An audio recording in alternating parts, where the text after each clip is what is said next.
Sa isang mini press conference na ginanap ng Isabela East Integrated SPED Center, ang mga opisyal ng Department of Education sa Region 2 ay nagbigay ng impormasyon at kanilang mga pananaw tungkol sa iba't ibang issue sa edukasyon. Ang Curriculum Implementation Division Chief na si Samuel P. Lazam, PhD, ay nagpaliwanag na ang pagbabawas ng core subject sa senior high school curriculum ay isang resulta ng konsultasyon sa mga stakeholders.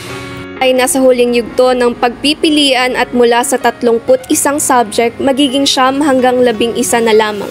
Bukod dito, magiging 2 na lamang ang mga strands, ang academic track at tech pro.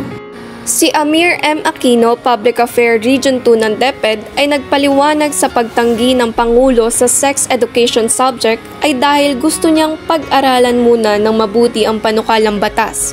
Ayon sa kanya, hindi dapat madaliin ang pagpapatupad ng batas dahil maaaring may malaking epekto ito. Sa tanong tungkol sa pagbaba ng kaso ng HIV sa bansa, sinabi ni Aquino na ang DepEd ay may papel sa pagbibigay ng kaalaman, kasanayan at tamang asal sa mga mag-aaral. Ngunit, hindi ito isang problema maaaring lutasan ng DepEd lamang. Kailangan ng pakikihalok ng mga pamilya, komunidad at lokal na pamahalaan.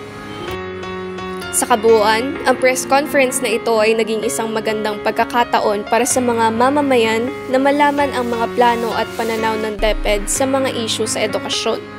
Ang mga opisyal ng DepEd ay nagpakita ng kanilang dedikasyon sa pagtugon sa mga hamon at pag-unlad ng kalidad ng edukasyon sa bansa.